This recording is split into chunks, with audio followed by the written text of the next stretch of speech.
Hi, friends. Welcome back to At Home with Holly. My name's Holly, and I'm so glad that you're here with me today. Do you see that? Do you see that beautiful sunshine?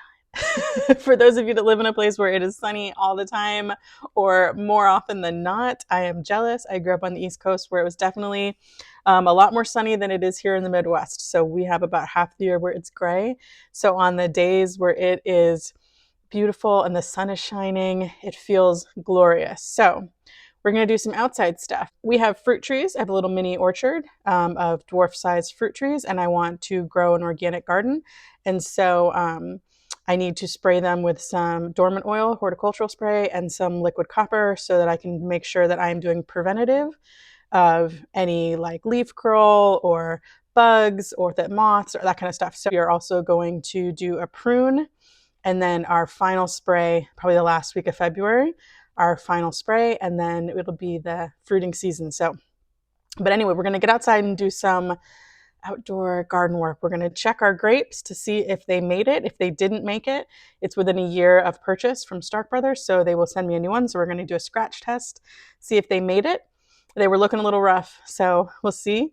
And then we're also going to do some garden bed clean out. I've got a few things that I let over winter and I kind of ate off them little by little, and they have gone to mush. So we're going to do some garden bed clean out and prep. Yeah, we're just going to see what we get into. Okay, friends, so for this project, I actually did the spraying several days before I did the pruning. So we have our trees over here. We have a plum, mulberry, peach, cherry, pear, 2 apples, and a fig. So we're going to get all of these sprayed. So this is actually our second application of the spray regimen that we're doing. We're doing 3 applications in an ideal world. And so this one, they're all 3 the same 2 products. You're going to be using liquid copper and our liquid cop, and then also horticultural oil. These are both used in organic gardening. So the liquid cop is actually the one that does the mildew, blight, that kind of stuff. It prevents that stuff. And then the horticultural oil is the one that actually prevents against the insect damage. So you can see I'm having a little trouble with my sprayer. It is spraying out everywhere, but no big deal. So I just keep on going. You actually want to pick a day that is above 40 degrees, and this day was closer to 50. You want to make sure there's no rain in the forecast for that night and the next day if possible. And then you want to soak these trees. I mean, top, bottom, all the sides, way down to the bottom of the mulch and all the way to the tippy top. So I just go ahead and give them like 2 good soakings. And I make sure that I catch all of the trees from all of the sides. So for my area, when I'm using these as a dormant spray, we're going to do the 3 applications. We're going to do once after all the leaves have dropped in, usually that's like after Thanksgiving, once on a nice day in January, and then once at the end of February, like I was saying.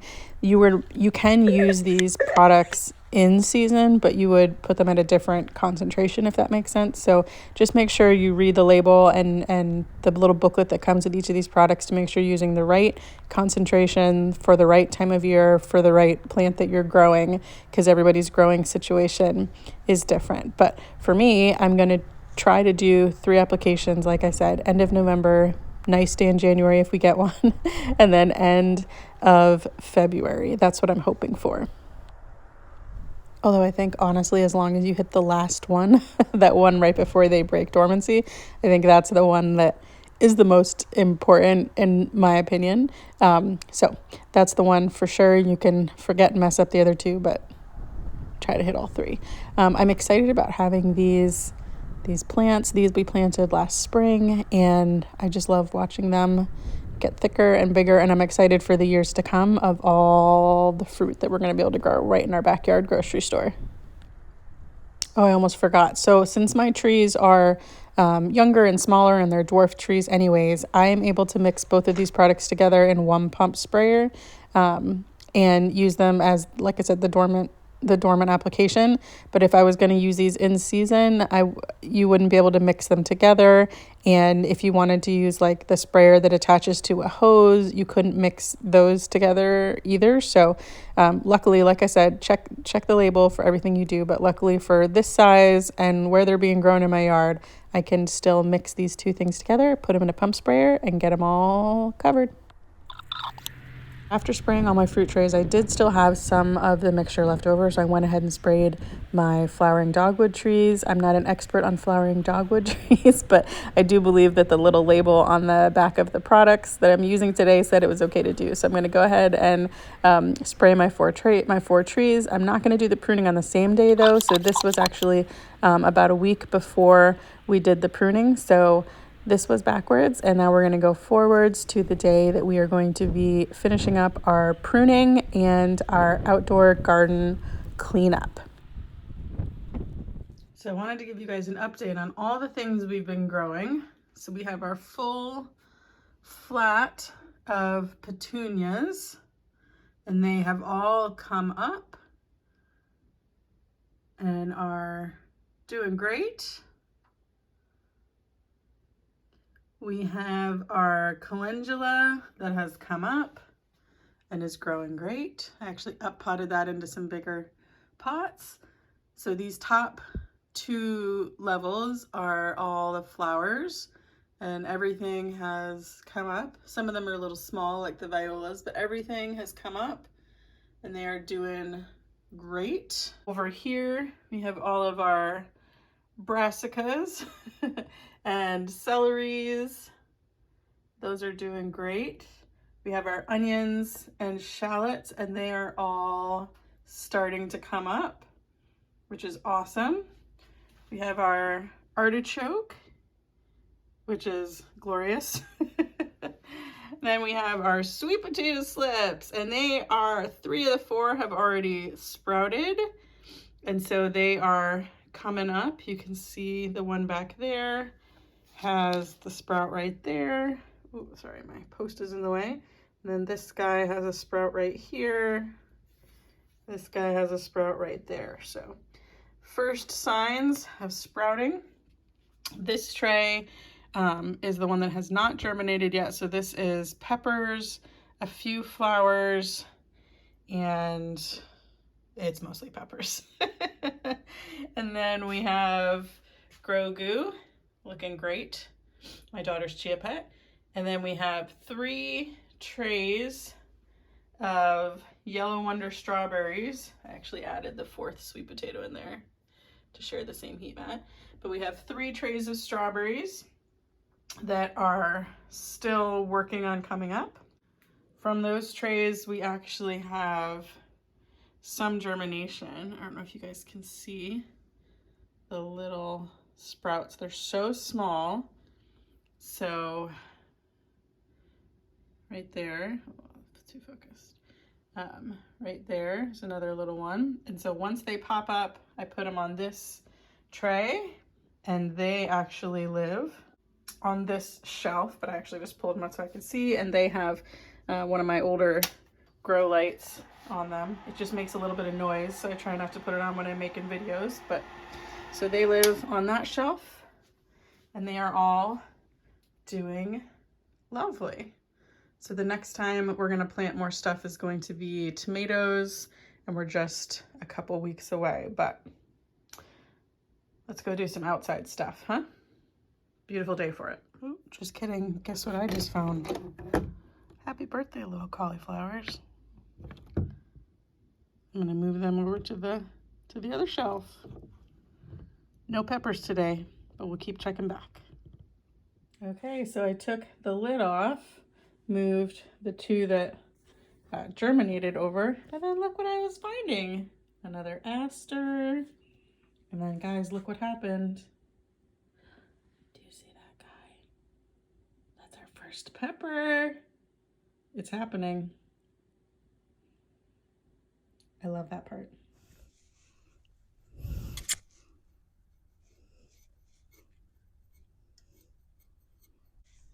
All right, there's green in this one. So we scratched right there. And you can see just a little bit of green poking out. So that's great news. This one is Reliance Seedless Grape. So let's go to the next one.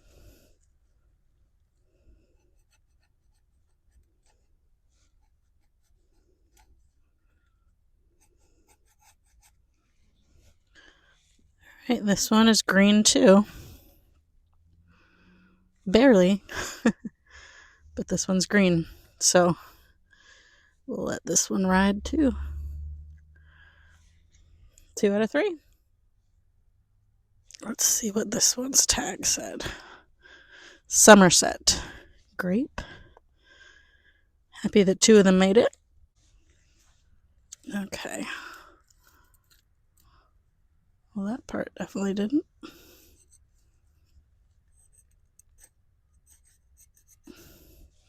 Well, that one's green as well. Okay. And this is the Marquis Seedless Grape. So we'll just have to give them a little bit of time to rebound this year. I'm excited to see how they do. Okay, we're going to do some raspberry pruning.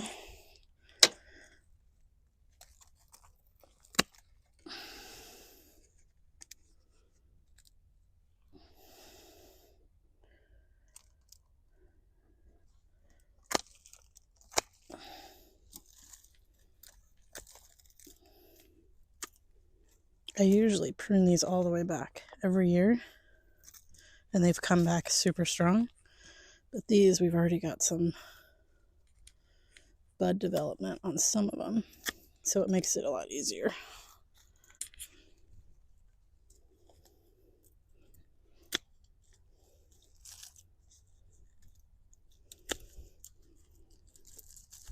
Definitely got some new growth happening at the bottom too. That's exciting.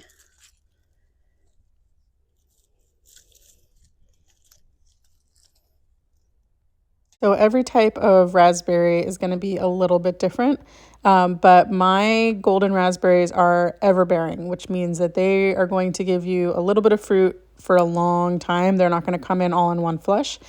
There's like first year canes, second year canes. There's all this complicated names, right? So basically first year canes, if you don't have an everbearing, like they will grow, and then the second year is when they give you the fruit. For everbearing canes, everbearing types, they'll actually give you fruit the first year at the top of the plant, which is what mine did last year. Now, I could cut them all the way back to the root, which I've done in years past. They will still grow up, and they will give me fruit on the first year.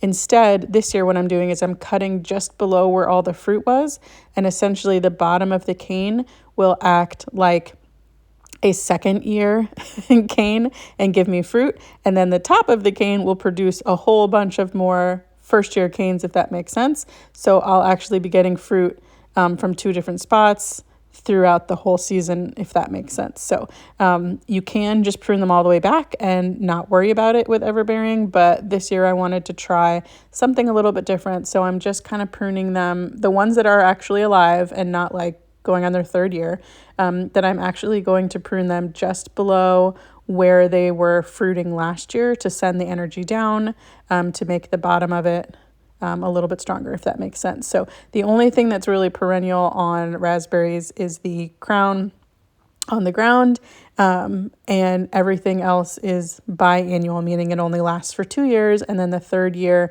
it's done. So I'm doing a little bit more delicate pruning this time, but depending on which kind you have, you might want to choose a different pruning method. So for me and the golden raspberries that are everbearing, this is the type of pruning that I'm choosing to do this year.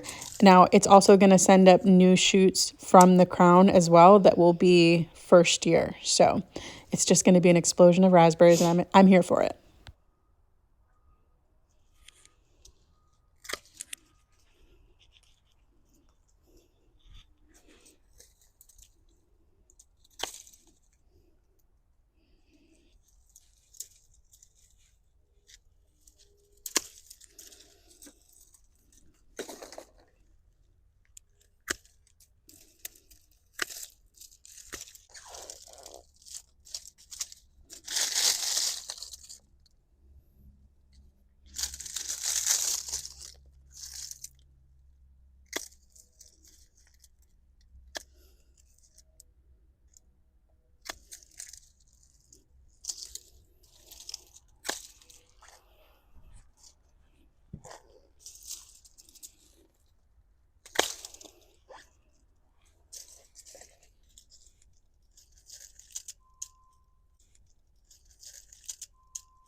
That one is not dead. Okay, I think this looks good. So I'm going to be treating the blackberries the same way. There are different types of blackberries, but basically the ones that I have are the same as my raspberries, in the fact that you can get some fruit off the top the first year, but generally speaking, the second year is when they give you the most fruit. So I'm just going to be cutting off the ends where they were fruiting last year, and any canes that are their third year essentially and are dead, I'm going to be removing those as well. So I'm excited to have the harvest of both of these different types of fruit this year. Okay, so this is our plum tree. It needs the most because it's got a lot of crisscross branches. So we'll start at this one. So a couple things to keep in mind when you're going to be pruning fruit trees. My fruit trees are dwarf fruit trees, so they are not meant to get more than 6 or 7 feet tall. I chose that variety on purpose, but a couple of my fruit trees are not dwarf trees. They are semi-dwarf, which means that they will need more heading cuts, which means essentially like you're telling them, don't grow taller than this, don't grow taller than this. So you'll see me do a couple heading cuts on a few of my trees. But generally speaking, my trees are dwarf trees, and I bought them that way on purpose. I do not want to have to climb a ladder to get my fruit. When you're trimming your fruit trees, you can trim however works best for you.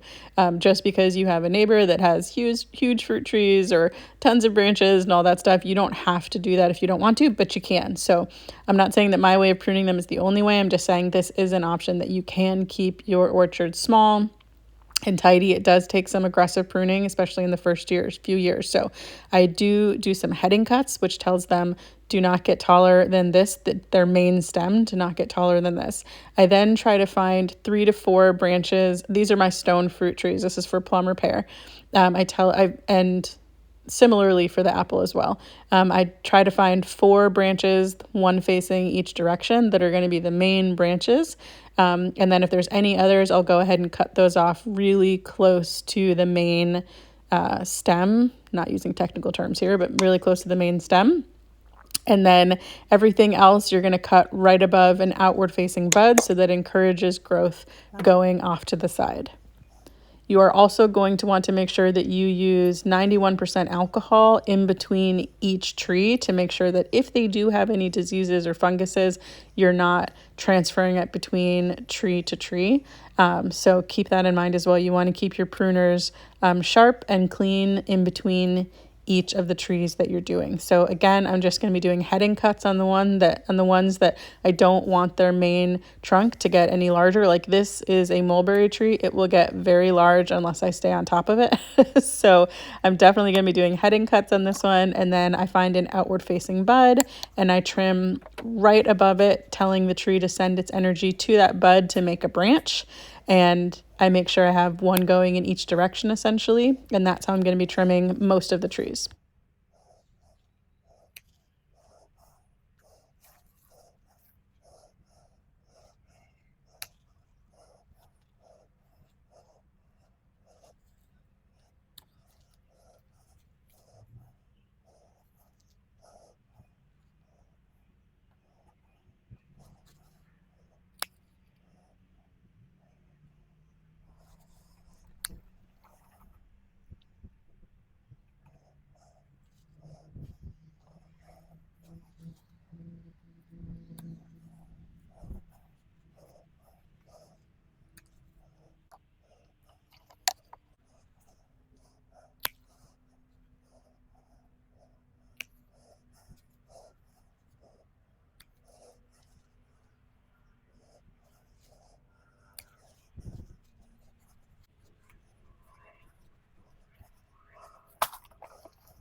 So for my apple and pear trees, same thing applies where I can do a heading cut to make sure it doesn't go any taller than I want it to. And I'm still going to do little branch trims, if you will. I'm going to have 3 or 4 branches facing in different directions. I had tried to have a balance tree, and I'm going to do little cuts right above an outward facing bud to encourage longer branches in those directions. Main difference being, instead of having like an open center, like a goblet or a vase, like you would like on peaches or plums, I'm actually going to be doing a central leader, which just means you have like one main trunk going up the center, and then you're still having the branches going in different directions. You can prune trees however you'd like. I'm just gonna kind of go with that for my apple and my pear trees. And so again, heading cuts and then outward facing bud, heading cuts for the main stem up the center of the main trunk, and then outward facing buds if I want to encourage branches to grow out wider and longer in the directions that I want them to. All right, so this is where I grew my early winter lettuce, and it did great until the Arctic blast. So we were able to still have fresh lettuce until January, which was awesome. But now it's time to clean it up.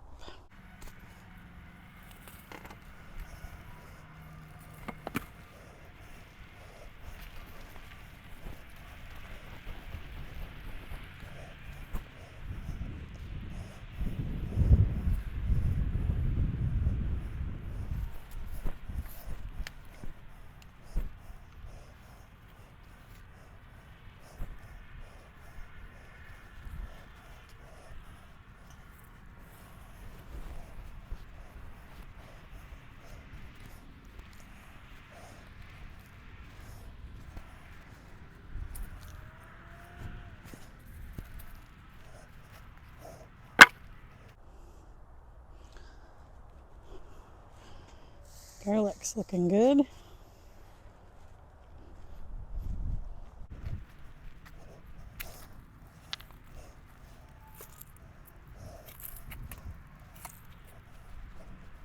right, so this bed is ready for, if I want to, I can put another layer of compost on there. We did in the fall, but I might still add a little more right before we plant. But first bed still tucked in with compost underneath that silage tarp.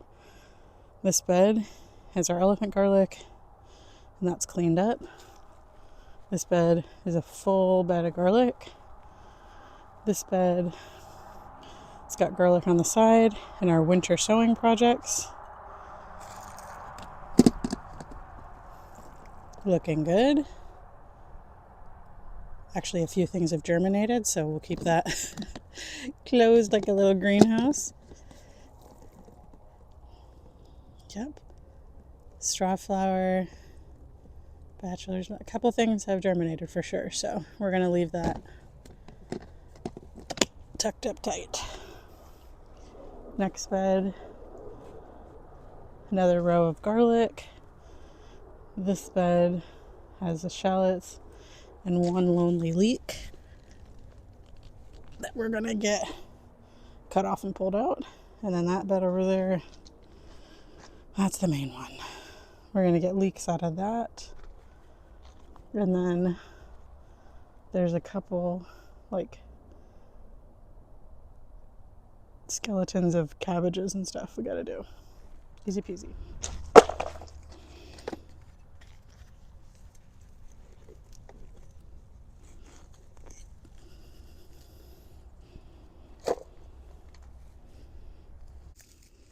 So this year, I grew a ridiculous, never going to grow that many again, amount of leeks.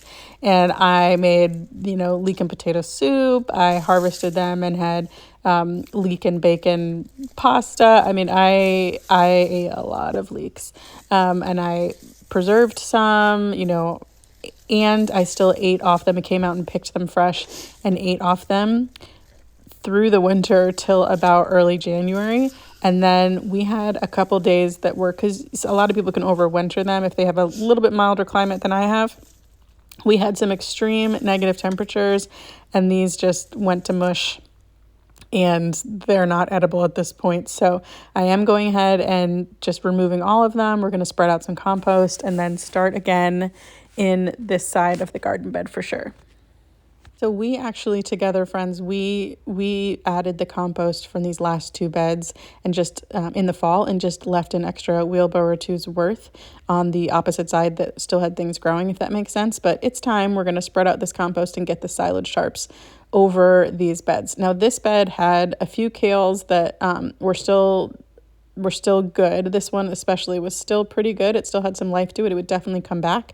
But I thought, no, let's just go ahead and get the silage tarp spread out. Let's get the weeds knocked back because that's what the silage tarp will do. We'll kill all the weed seeds, and give these last plants as treats to the chickens, and then we'll start over. But then I found a surprise in this bed, which you'll see. Now I need to be very careful when I cover up this side because someone that lives in my house has worked really hard at making a little den for bunnies or cats or somebody that may be coming through our yard. So she's taken a lot of time to secure the roof. So I tried not to unbury it. I did not know this was here, but I love it. So I'm going to make sure I don't bury it when I put the silage tarp on.